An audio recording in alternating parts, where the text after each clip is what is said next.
is paid for by Marvin Lau.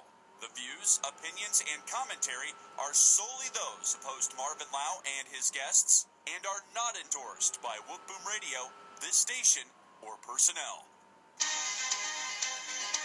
The Inside Pitch, a positive look inside positive people from the sports, entertainment, and business world.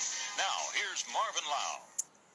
Hello and welcome to another edition of the Inside Pitch. I'm your host, Marvin Lau.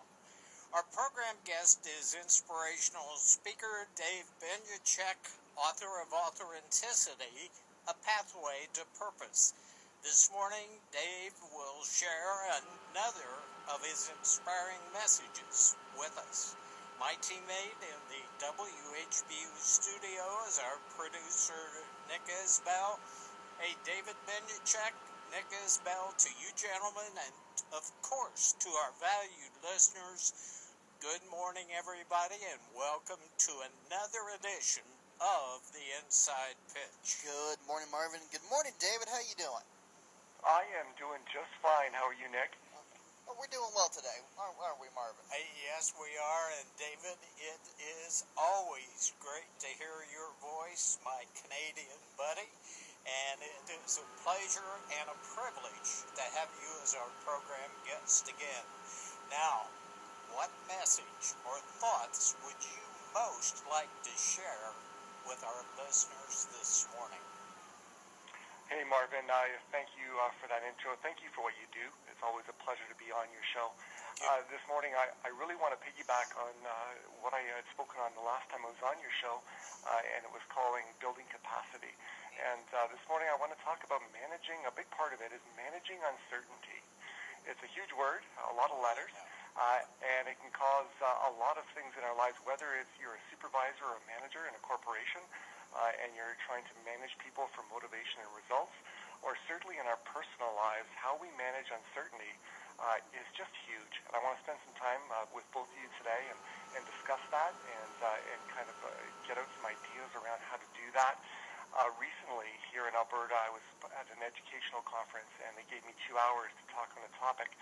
And so for my introduction, I put up a slide, and it had several photos on it, photos of Anthony Robbins, photos of Simon Sinek, a photo of Stephen Covey, a photo of Oprah Winfrey, a photo of Wintley Phipps, a photo of just some of the people that have inspired me, inspirational speakers out there that have a lot of wisdom. Between them have written millions and millions and millions and sold millions and millions of books.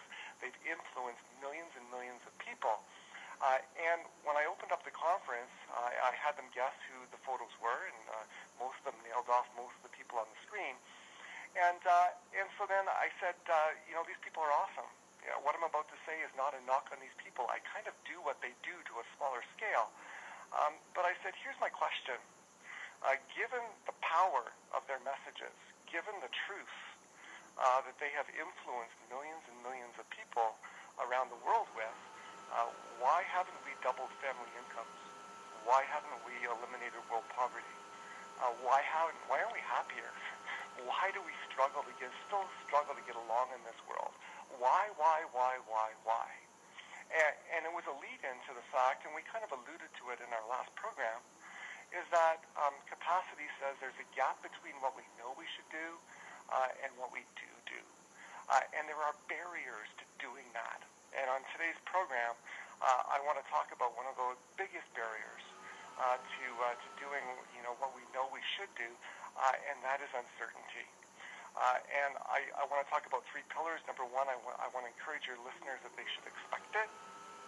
You can't get around it. No matter how much you're a manager or a good manager of your life, uncertainty is in our life. I want to talk about managing it, and I want to talk about using it as a foundation.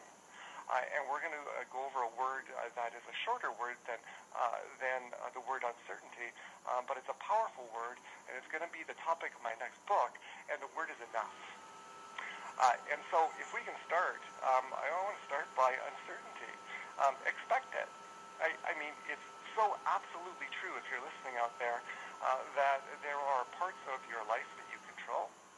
And there are parts of your life, whether it's personal or you're managing people in an organization, that you have absolutely zero control over. And, there are some people that I've known and friends and coworkers. They, for example, at Shell, there was a gentleman, and he would say, you know what, next month, Isabel and I are going to have a baby. And so we're planning our family, and it's going to happen next month. It'll be born 9 months after that. And sure enough, like clockwork, he would come into the office and say, hey, guess what? We're pregnant. And I'm going, wow, how do you do that? Like, in my life, I just, there's been, the control thing has not been that easy. I mean, you're supposed to have, if you've read my book, Marvin, you're supposed to have your mom, and so you're, well into your 50s. She's supposed to watch you get married. She's supposed to see your kids. Well, I lost my mom when I was 7. And you're supposed to be married to your wife for 50-some years and live this life of seeing grandchildren and so on. And I lost my first wife when she was 30 to a brain aneurysm. There are things in this life that we don't control. And if I can just leave this one message on this section for your listeners that I want to encourage them with, is that it's okay that you don't control everything. And crucial to your success of building capacity and going somewhere and leading a fulfilling life is that you realize that it's okay that you don't control everything and that you let go of the internal expectation that you can. And that's so important because when we try to control what we don't control, the biggest person that we hurt is ourselves. And it starts to eat away at two fundamental things that we all need for long-term results and long-term success, and they are two R's, and I just gave away the one. The one is results, but the other is relationships. When we start to try to control things that we don't control, it eats away at those things, and it does bad things in our lives. So Marvin, how good are you at controlling your life? Nick, how's that working for you? Go ahead, Nick. Not great. I'd say I adult fairly well, but like controlling my life, I'm not a pro at it yet, I'd say. And I have to say this. I love it when you bring us into your conversation because, let's face it, at that moment it creates a little uncertainty in our lives right here on the program. Like, how am I going to answer that? Yeah, how am I going to answer that? And as you were talking about control, I penned down a little 2 words that we hear every now and then, and I'd like your comment on this. Hey, that person is a control freak. And you think about people that you label that way, maybe you don't come out and actually call them that to their face, but you think behind, you think in your mind, wow, they're a bit of a control freak. And have you ever noticed how uncomfortable most control freaks are? Definitely. Yeah. Because the biggest person they're hurting is themselves. Yes. Because they can't. Marvin and Nick, one of the 3 pillars for someone to be happy is, number 1, that they're in control of their own life. So when someone tries to control them, we don't tend to react really well, and it eats away at our relationships, as I was alluding to earlier. It's love, feeling like we're a person, not a number. We're appreciated. And it's self-esteem, feeling good about ourselves. And so control freaks, they tend to be pretty insecure people because they're trying to do the impossible, which is control every part of their life. And so you're bang on, Marvin, with that. And so, as you're listening to this program today and you're stressed out, if part of the stress is you're trying to control what you don't control, my message, again, around expecting it is it's okay you don't control everything. Welcome to the club. You're human. Right. And I'm going to encourage you to let it go and to move on to managing uncertainty. And kind of that's the second pillar that we need to look at today. And so if you can fill in the end of this sentence, that'd be great. Either one of you, Nick, Marvin, we'll see who does it first. Okay. And your listeners can take a wager as to which one you will fill in the correct answer to the blank. But here it is.